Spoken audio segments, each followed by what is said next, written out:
nuestras Biblias en Génesis capítulo 15 y vamos a continuar en esta noche tan importante, porque va a ser importante porque vamos a delinear claramente la salvación, y comenzando en el versículo 6 del capítulo 15 del libro de Génesis. Dice la Biblia: y creyó a Jehová y le fue contado por justicia. Y le dijo: yo soy Jehová que te saqué de Ur de los caldeos para darte a heredar esta tierra. Y él respondió: Señor Jehová, ¿en qué conoceré que la he de heredar? Y le dijo: tráeme una becerra de 3 años, y una cabra de 3 años, y un carnero de 3 años, una tórtola también y un palomino. Y tomó todo esto y los partió por la mitad, y puso cada mitad una enfrente de la otra, mas no partió las aves. Y descendían aves de rapiña sobre los cuerpos muertos, y Abraham las ahuyentaba. Mas a la caída del sol sobrecogió el sueño a Abraham, y he aquí que el temor de una gran oscuridad cayó sobre él. Entonces Jehová dijo a Abraham: ten por cierto que tu descendencia morará en tierra ajena, y será esclava allí, y será oprimida 400 años. Mas también en la nación a la cual servirán juzgaré yo. Y después de esto saldrán con gran riqueza. Y tú vendrás a tus padres en paz, y serás sepultado en gran vejez. Y en la 4ª generación volverán acá, porque aún no ha llegado a su colmo la maldad del amorreo hasta aquí. Y sucedió que puesto el sol, y ya oscurecido, se veía un horno humeando, y una antorcha de fuego que pasaba por entre los animales divididos. En aquel día hizo Jehová un pacto con Abraham, diciendo: a tu descendencia daré esta tierra, desde el río de Egipto hasta el río grande, el río Éufrates, la tierra de los eneos, los ceniceos, los cananeos, los heteos, los fereceos, los refaitas, los amorreos, los cananeos, los gergeseos y los jebuseos. Vamos a ver ahorita en los versículos 3 la primera mención en la Biblia de las 3 palabras más importantes que existen. Fíjense lo que les estoy diciendo. En el versículo 6 vamos a encontrar las 3 palabras más importantes relacionadas con la salvación. Y la primera palabra que tenemos aquí es creyó, la segunda le fue contado, y la tercera es la palabra justicia. Dice en primer lugar que Abraham creyó, y aquí se usa una palabra hebrea que es la palabra amán, así como suena amán, que significa en el hebreo confiar, creer firmemente o hacer firme una creencia. Y aquí es importante una cosa para todos ustedes: no todos los creyentes son cristianos. Cuando estamos hablando nosotros de creer, me acuerdo una vez que me invitaron a una entrevista y me dijo un señor: es que nosotros los creyentes. Y en ese momento yo le pregunté: ¿creyentes en qué? Y me contestó: pues en Cristo naturalmente, y en Dios. Y yo le volví a contestar: pues también el diablo y los demonios creen en Cristo, y creen en Dios, y creen en el Padre, y creen en el Hijo, y creen en el Espíritu Santo. Entonces, ¿a qué se refiere usted como que los creyentes? Porque la Biblia dice claramente en Santiago capítulo 2, versículo 19, que los demonios también creen y tiemblan. Entonces, nosotros no podemos ser considerados creyentes, sino cristianos. Voy a repetir, porque cuando tú dices yo soy creyente, podemos comenzar a penetrar en un mundo sin fin de silogismos y de significados y terminología filosófica, en la que yo te puedo preguntar: bueno, ¿creyente en qué? En Dios. Es que el problema está en ese. Y el problema está en que la gente cree en Dios. Ven ustedes el sufijo en, pero no creen a Dios. Es tan importante esta doctrina porque no todos los que creen en Dios son cristianos, sino los que creen a Dios. No los que creen que existe un Dios, sino los que creen que Dios es Dios a través de la Biblia. Vean lo que dice en 1 Juan capítulo 5. Y mientras muchos de ustedes no aprendan a diferenciar la diferencia entre creyente y cristiano, van a van a enfrentar el día en que Jesús venga y le van a decir, Señor, Señor, yo creí en ti, y Él les va a contestar, yo nunca los conocí. Porque no todo el que cree en Dios ni el que cree en Cristo se va a salvar, sino aquellos que creyendo han confiado en lo que Él ha dicho. Vean ustedes la grande diferencia. Dice 1 Juan capítulo 5, versículos 10 al 12. El que cree en el Hijo de Dios tiene el testimonio en sí mismo. El que no cree, a Dios le ha hecho mentiroso, porque no ha creído en el testimonio que Dios ha dado acerca de su Hijo. Y este es el testimonio que Dios nos ha dado, vida eterna, y esta vida está en su Hijo. El que tiene al Hijo tiene la vida, el que no tiene el Hijo de Dios no tiene la vida. Entonces, ¿en qué está consistiendo nuestra creencia? No en creer en que existe un ser sobrenatural, ni en que un hombre murió en una cruz hace 1000 años y digo, creo en él como un personaje histórico, sino que cuando alguien dice, yo creo en Dios y en Cristo, estamos diciendo, yo creo lo que la Biblia dice acerca del infierno, de la salvación, de la certidumbre de la salvación, del mundo venidero, de la forma como yo debo de vivir, etcétera, etcétera, etcétera. En otras palabras, no puedes decir, yo creo en Cristo, pero no creo en el infierno. Yo creo en Dios, pero no creo en la condenación eterna. Yo creo en Dios, pero no creo en todos los libros de la Biblia. Ahí estás clasificado entre los creyentes, pero tú no crees lo que Dios ha dicho que es verdad. El que no cree a Dios le ha hecho mentiroso porque no ha creído en el testimonio que Dios ha dado. Dios nos ha hablado y esta voz de Dios se encuentra en la Biblia. Y cuando decimos que somos creyentes, creemos en lo que Dios dice en la Biblia. Pero yo no puedo ir a un estudio bíblico y decir, bueno, yo creo parte de la Biblia y otra parte no la creo. Porque en ese momento me clasifico como creyente, pero no como cristiano. Es importante esto. Deben pensar en Marcos capítulo 1. ¿De qué forma los demonios creen en Cristo y le llaman el Hijo de Dios? Y creen que Él es el Hijo de Dios. Tan creen que cuando Cristo vino al mundo, los primeros en confesar que Él era el Cristo fueron los demonios. Dice en Marcos 1, del 23 al 24. Pero había en la sinagoga de ellos un hombre con espíritu inmundo que dio voces, diciendo, ¿qué tienes con nosotros, Jesús Nazareno? ¿Has venido para destruirnos? Sé quién eres. ¿Quién? El Santo de Dios. Pero Jesús le reprendió diciendo, cállate y sal de él. Nosotros sabemos que tú eres el Cristo, que tú eres Jesús divino, el Salvador. ¿Y cuántas personas van a irse al infierno creyendo que era el Cristo?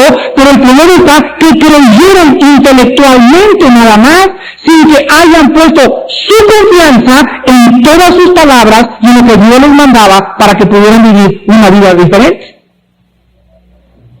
Y si ustedes no pueden comprender esto, no van a poder entonces a entender lo siguiente. Dice la Biblia que la fe sin obras es como los demonios que permanecen demonios a pesar de creer en Dios. La fe sin obras, o sea, un creyente sin una vida cambiada, es igual a un demonio que sigue creyendo en Dios, pero sin cambiar su vida. A ver si está más claro. Entonces, tú puedes decir, yo soy creyente y voy a la iglesia hace 3 o 4 años. Mi hijo hace un momento les dijo, ¿tienes hambre por la Biblia? Ya disciernes realmente entre la música de rock y la música cristiana. Disciernes el baño que significa tomarte copas cada fin de semana. Disciernes a ver una película pornográfica y te sientes mal y dices, yo no lo vuelvo a hacer. ¿Hay un cambio de valores en tu vida? ¿Tienes una vida de amor con los hermanos? ¿Te encanta invitar a hermanos a comer a tu casa? ¿Te encanta venir aquí no nada más a oír, sino a la salida a platicar con los hermanos? Si no tienes estas evidencias, no puedes llamarte cristiano. Entonces, creer en Dios significa literalmente un cambio de corazón acompañando a nuestra fe. ¿Cuántas personas en los desayunos se paran y dicen, creo en Cristo, pero pasa el tiempo y vemos que sus vidas no han cambiado? Mientras no hay un cambio de vida, un amor a la palabra. Obras acompañando nuestra salvación, hemos creído y hemos recibido la gracia de Dios en vano. Miren ustedes en Romanos capítulo 4. ¿De qué forma Abraham, es un ejemplo de la verdadera fe en Dios. No significa esto que Abraham haya sido el primer hombre en creer en Dios, o a Dios más bien, sino que su fe, la fe de Abraham, viene a ser el patrón para todos los creyentes de nuestra época. Romanos 4, del 18 al 22. Dice, él creyó en esperanza contra esperanza, para llegar a ser padre de muchas gentes, conforme a lo que se le había dicho, así será tu descendencia. Y no se debilitó en la fe al considerar su cuerpo, que estaba ya como muerto, siendo de casi 100 años, o la esterilidad de la matriz de Sara. Tampoco dudó por incredulidad de la promesa de Dios, sino que se fortaleció, dando gloria a Dios, plenamente convencido. Es lo que es un cristiano, es una persona convencida. ¿De qué? De que era también poderoso para hacer todo lo que había prometido. Vean ustedes, en primer lugar, que las marcas de un cristiano se encuentran aquí, son 1, 2, 3, 4 y 5. En primer lugar, un cristiano siempre cree en esperanza contra esperanza. ¿Qué significa esto? Bueno, Abraham, para acá, vas a ser padre, pero tengo 100 años. Entonces, la esperanza de que él iba a ser padre, en ese momento podía modificarse al ver su cuerpo, que ya no era un cuerpo que funcionaba biológica y fisiológicamente para poder ser papá.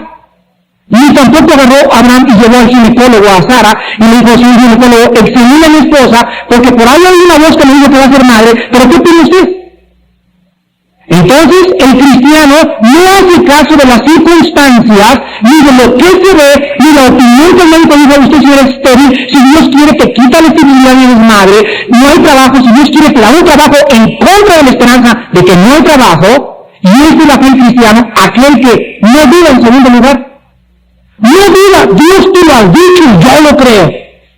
Y en ese momento viene la tercera, que es fortalecerse en la fe, y en último lugar, convencerse de que Dios es poderoso para cumplir lo que Él ha dicho acerca de nosotros. ¿Tú tienes esta clase de fe? O cuando vienen las pruebas, ya no quiero seguir, ya ni a la iglesia, regreso ni a los estudios y abandonas el camino. Déjame decirte una cosa, nunca fuiste salvo. Nunca fuiste salvo. Porque dice Cristo que cuando vienen las pruebas y la persecución, aquel que no tiene raíz se aleja.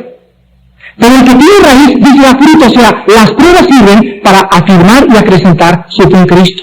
El cristiano perseguido y el cristiano que enfrenta pruebas en iglesias hipócritas y cosas que te hacen renunciar a la vida cristiana, el verdadero cristiano es algo que lo une para poder vivir una vida más íntima con Cristo.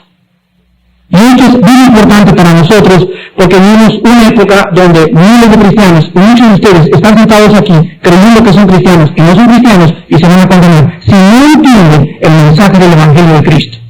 En Gálatas capítulo 3 encontramos lo mismo también acerca del ejemplo de la fe de Abraham. Gálatas 3, versículos del 6 al 9.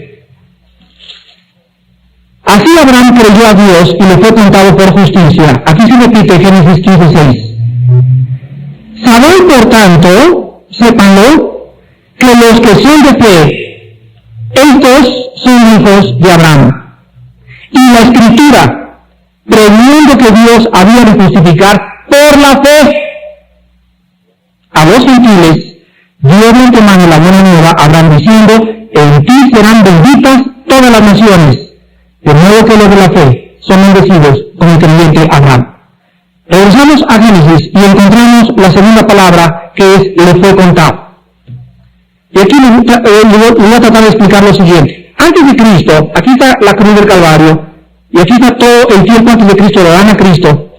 Y de Cristo a nuestros días, la historia se divide en el Antiguo y en el Nuevo Testamento. Todos los que eran salvados en el Antiguo Testamento, la fe que ellos ponían en el Cordero, que simbolizaba el Mesías que vendría, la palabra le fue contado significa les era apuntado o les era puesto en su cuenta. Pero no es como nosotros en el Nuevo Testamento, donde ya no se nos es puesto en nuestra cuenta, sino que ya es nuestro. Pero la palabra le fue contado significa literalmente en el Nuevo Testamento imputar. Y significa poner en la cuenta de alguien algo. Y en la Biblia hay 3 imputaciones principales. Apúntenlas, por favor, porque al acabar esto van a comprender lo que significa le fue contado por justicia. Número 1. En la Biblia existe, en primer lugar, la imputación del pecado de Adán sobre todos nosotros. Dice en Romanos 5:12, por tanto, por cuanto el pecado entró por un hombre y por el pecado la muerte, así la muerte pasó a todos los hombres por cuanto todos pecamos. O sea, todos nosotros nos ha sido contado el pecado de ¿quién?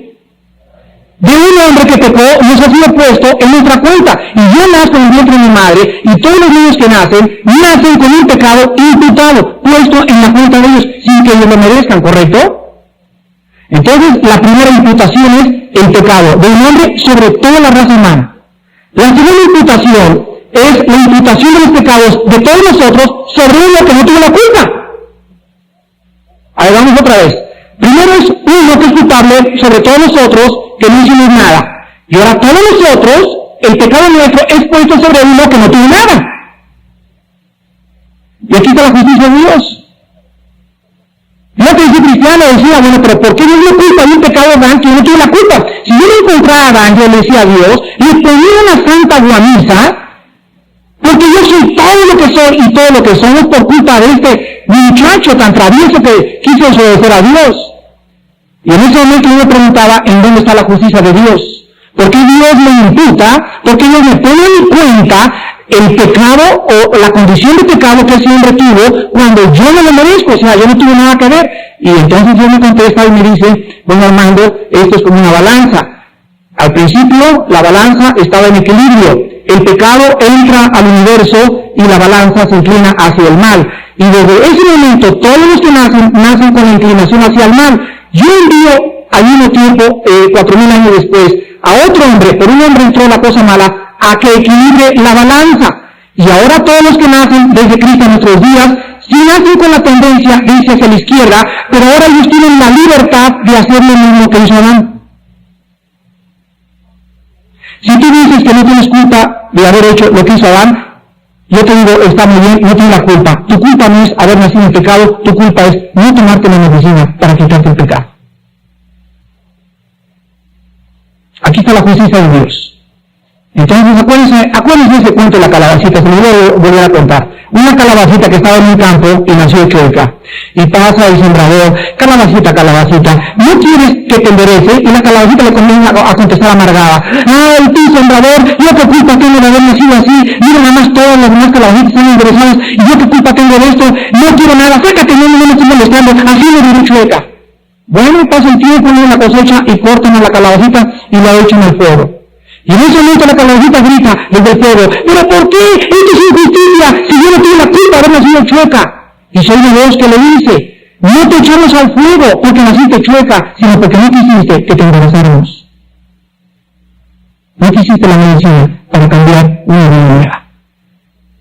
Entonces, si tú dices que Cristo no tuvo la culpa, Dios te va a decir, muy bien, no te voy a hacer culpable de que Adán haya sido el culpable de tu pecado. Tu culpa es de que hoy te ofrezco la medicina en esta noche y tú no quieres cambiar, quieres morir chueco. En último lugar, tenemos la imputación de la justicia de Dios sobre todo aquel que crea que Cristo ha muerto en nuestro lugar. Vamos a repetirlo. Primero, Dios pone en nuestra cuenta de todos los hombres el pecado de un hombre. Después cuenta todos los pecados de la humanidad, todos, y los pone en otro hombre, en la segunda imputación. Y en tercer lugar, cuando la humanidad se acerca y cree en ese momento, la justicia de Dios y el perdón le es imputado o puesto a la cuenta de todos los que crean en él. Cuando yo creí en Cristo hace 12 o 13 años, en ese momento yo traje mi pecado y lo dejé en Cristo. Él no merecía llevar mi pecado.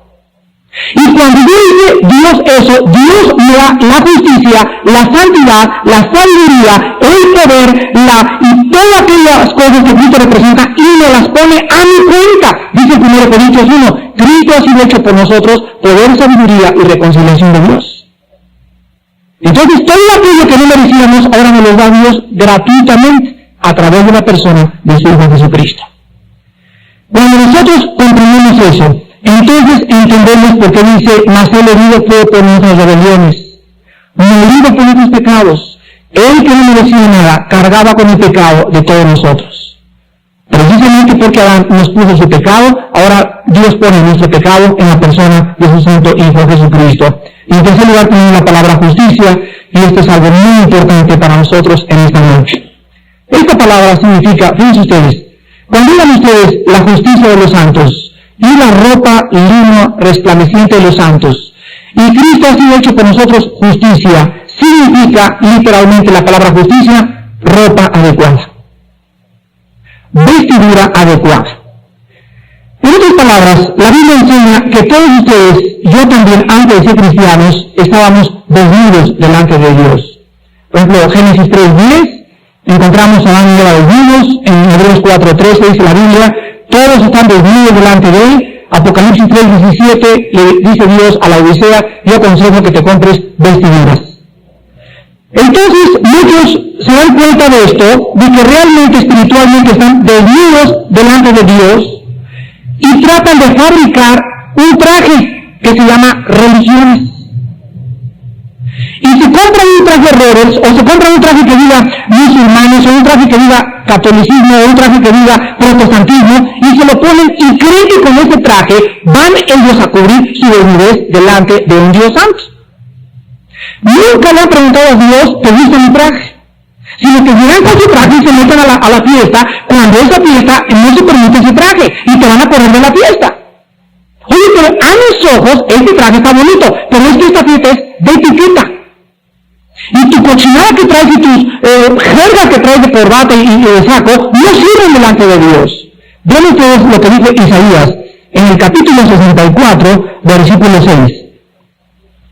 Isaías 64:6, hablando del traje que los hombres se quieren poner. Isaías 64:6, si bien todos nosotros somos como suciedad, vean, y todas nuestras justicias, ahí está, toda la ropa que nos queramos poner, todo lo mejor que nos podamos cubrir, dice, como son como trapos de inmundicia. ¿Ven cómo se encuentra aquí el sinónimo entre justicia y trapos de inmundicia? O sea, a lo mejor es que Señor, mira, yo he sido buena madre, le regalé dinero a las monjitas, me fui de peregrinaje, hice la cuaresma, iba a la iglesia cristiana en México, y todo lo mejor que tú le puedas traer a Dios para cubrirte, delante de Dios es como una jerga cochina sacada de una coladera, oliendo a rata muerta y a perro atropellado del periférico. Lo mejor que tú me digas, el hombre más célebre, el hombre más justo delante de nuestros ojos, a los ojos de Dios, es un trapo cochino, porque es Dios el que tiene que vestir a esa persona, y no es esa persona la que se va a vestir, y la que va a hacer, y la que va a decidir cómo puede presentarse delante de Dios. O venimos a Dios bajo sus términos, o seguimos vistiéndonos como trapos inmundos. En vista de esto, dice la Biblia que cada vez que un pecador se da cuenta de su desnudez, y en esta noche tú descubres que no le puedes ofrecer a Dios nada, ni tu religión, ni tus buenas obras, ni tus peregrinajes, ni tu cuaresma, no hay nada que le puedas ofrecer a Dios. Entonces entiendes que tú tienes que venir a la cruz desnudo. Tienes que venir desnuda. Y decirle, Padre Santo, no tengo nada con que cubrir mi pecado delante de ti. Ni mis comuniones, ni mis nada. Ahora, Padre, yo te pido que tú me vistas con las ropas de justicia de tu Hijo Jesucristo. Entonces, la justicia de Cristo, las buenas obras de Cristo, la muerte de Cristo, el sacrificio de Cristo, es el traje con que Dios nos cubre. Y ahora yo ya cubierto con Jesucristo, puedo voltearme y acercarme a Dios. Y Dios me recibe porque yo no me acerco con mis propios méritos. Dios me recibe no porque yo me acerco con mis propias buenas obras. Dios me recibe porque ahora Él me ve vestido con la justicia de su Santo Hijo Jesucristo. Entonces, si alguien me preguntara en esta noche, ¿usted iría al cielo si usted muriera? Yo podría contestar, si en este momento me muero, me voy al cielo. ¿Qué es que se cree muy bueno? El cristiano contesta, mira, si yo me voy al cielo no es por nada que yo haya hecho, nunca jamás. Número 2, por nada que yo me lo merezca, si yo entro al cielo es porque alguien ocupó mi lugar en una cruz.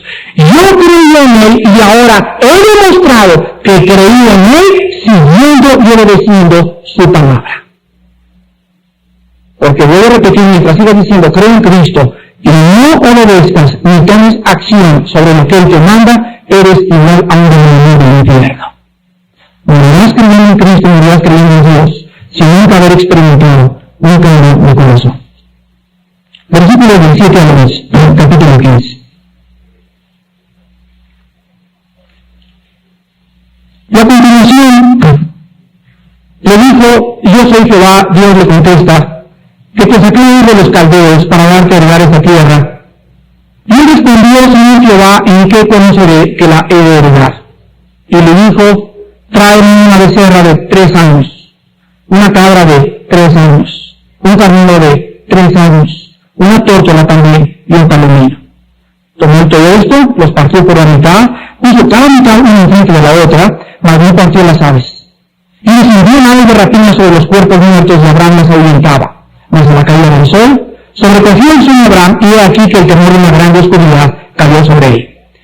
Aquí Dios comienza otra vez a volverle a dar a Abraham, o a confirmarle a Abraham, una promesa que él ya le había dado anteriormente 2 veces antes. Abraham, cuando le dijo a Dios, ¿qué señal me das de querer dar?, no estaba dudando.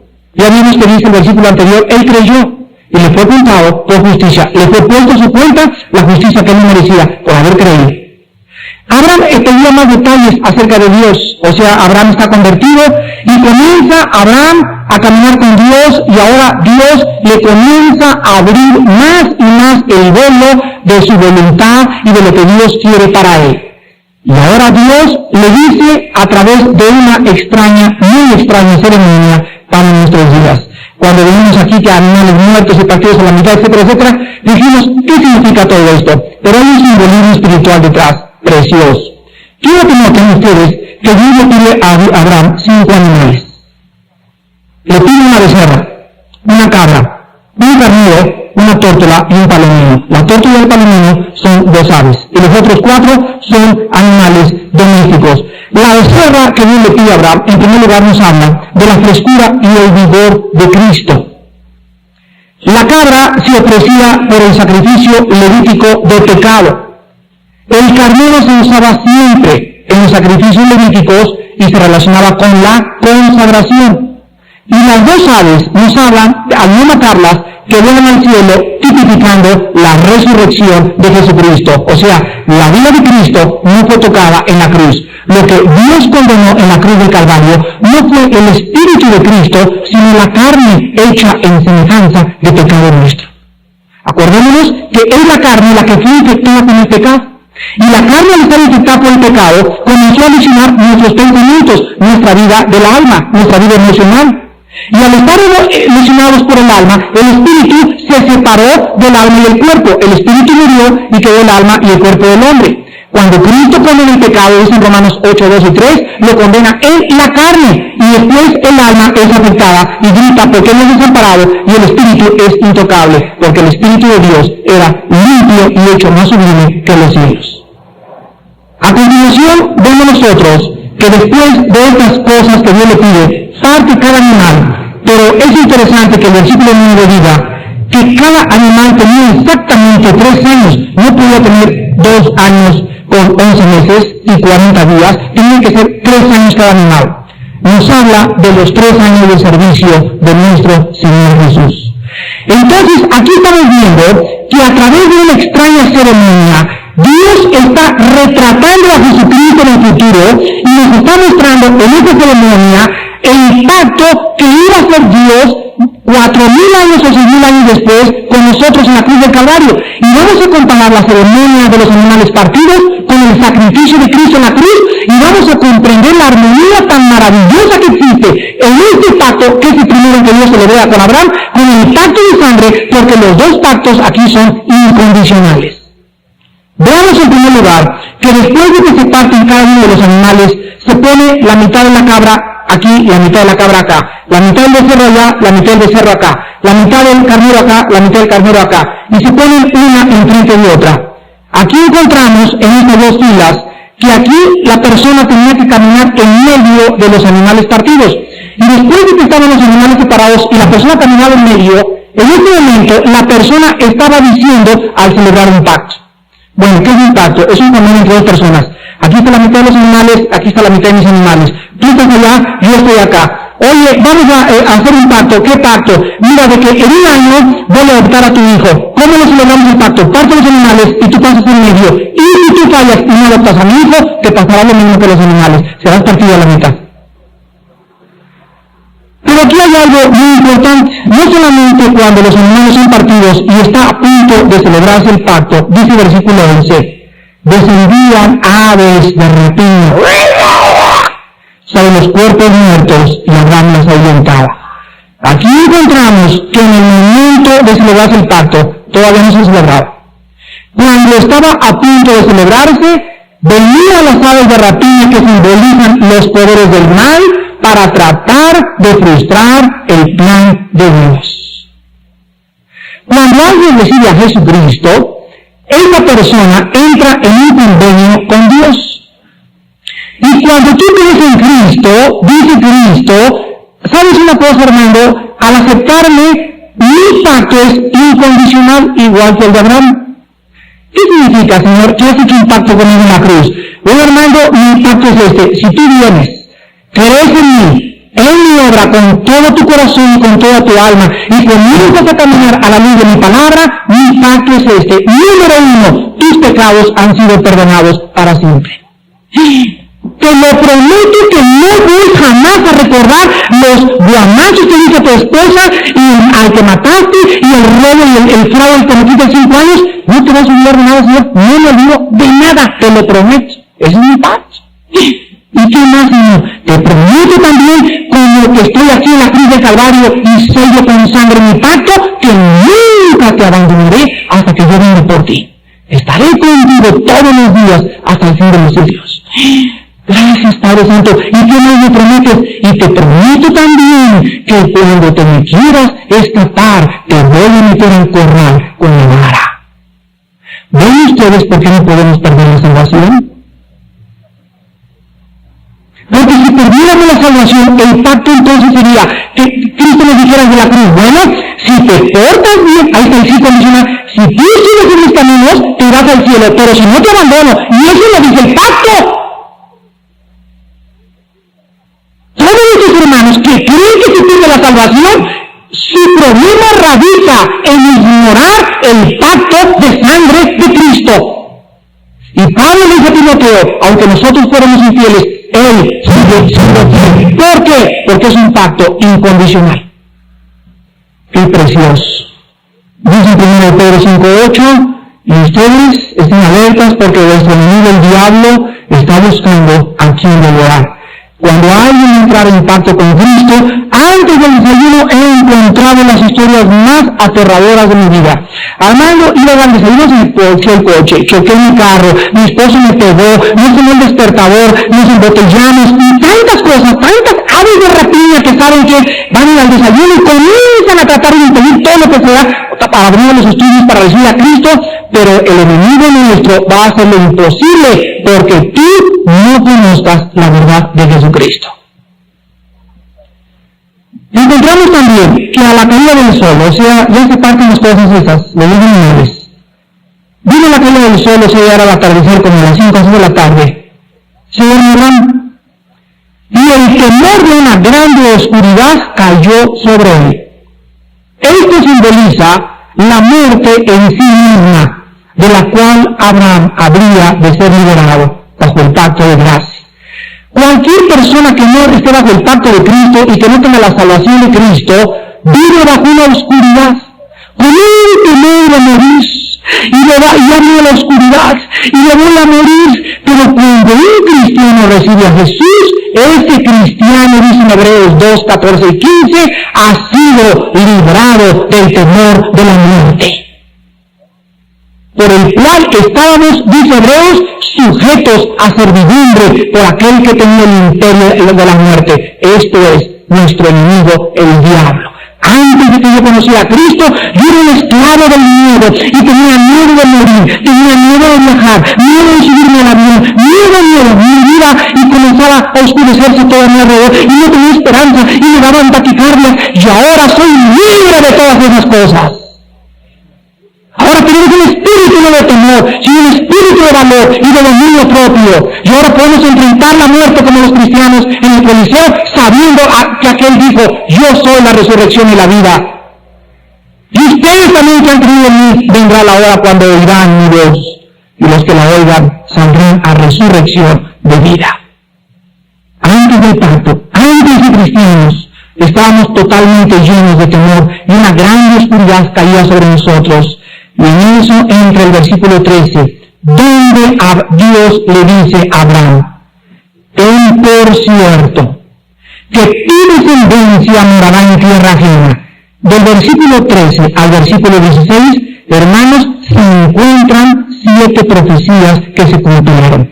7 profecías, y veamos cada una de ellas. Número 1, que los descendientes de Abraham serían extranjeros en tierra ajena. ¿Cuándo se cumplió esa profecía?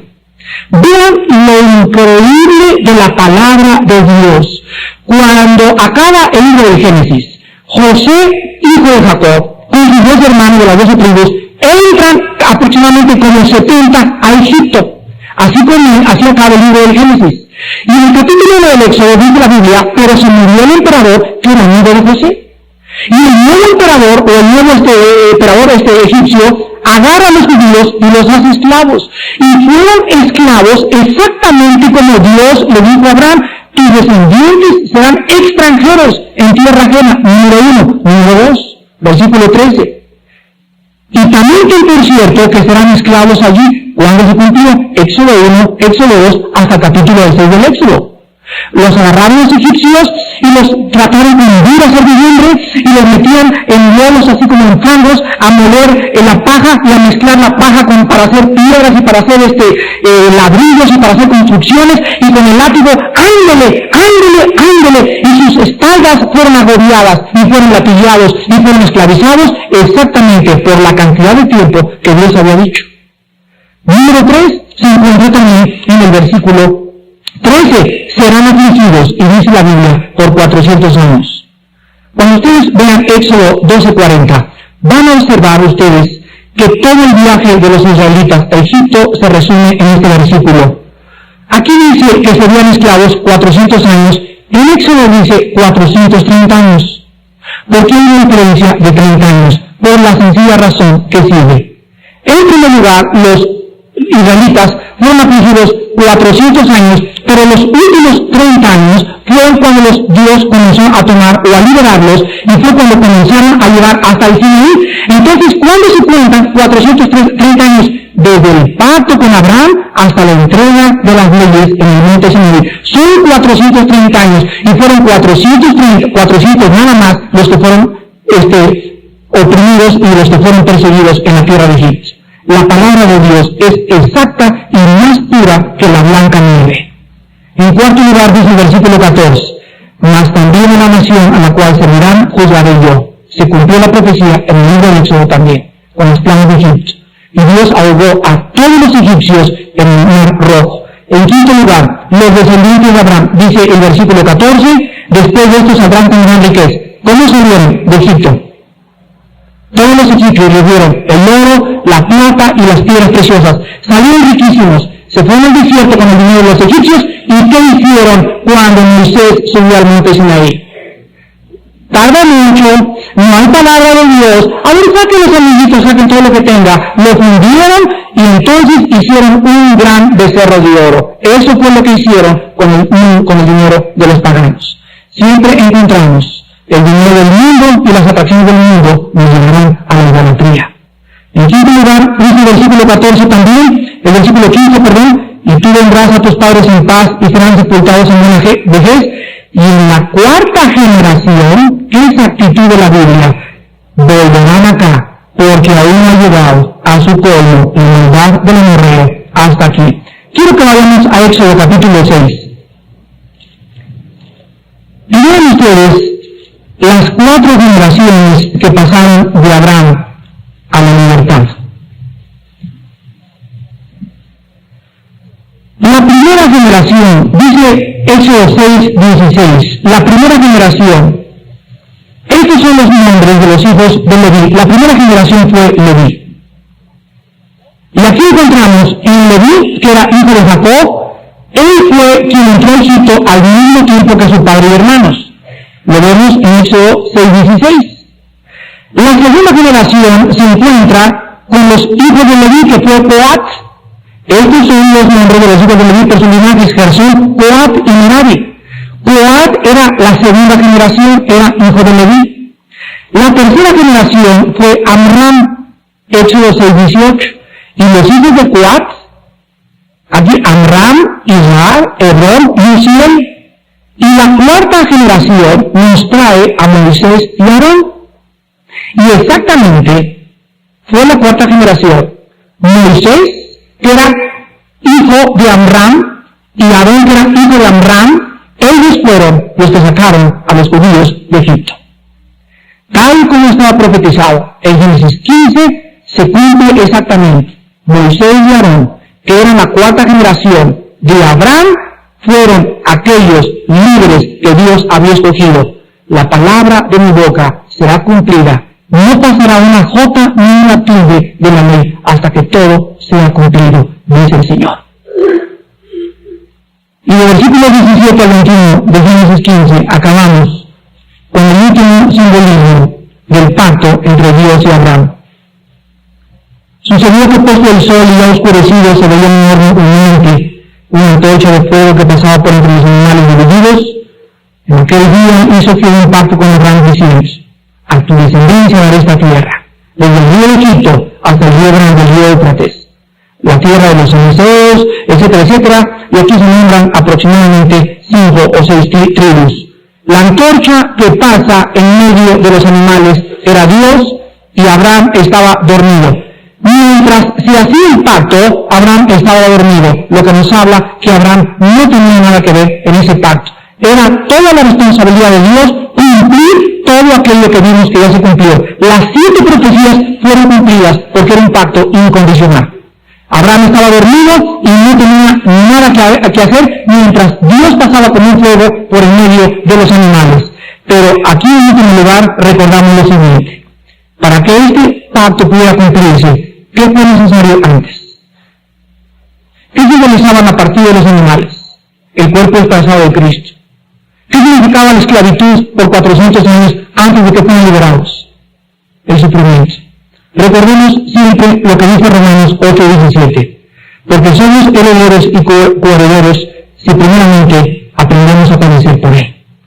Hermanos, antes de que podamos ser liberados a la gloria, tiene que haber sufrimiento.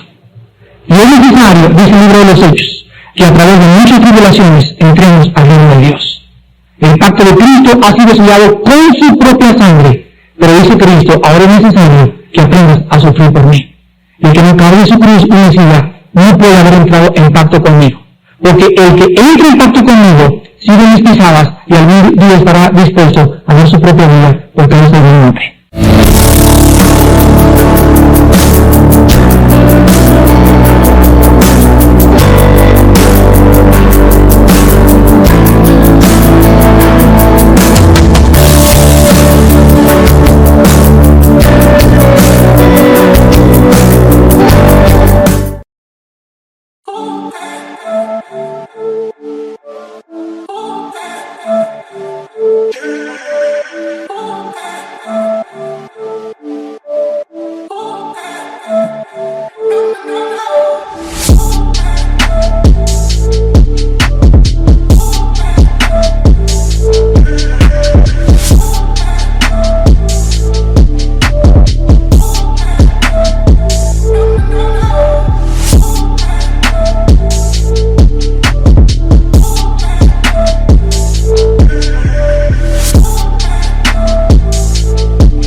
chờ mưa rơi, lòng chơi vơi như giữa biển khơi, cánh chim bé nhau tung bay, người đầu hay ta không oán trời, bao năm tình yêu chưa phai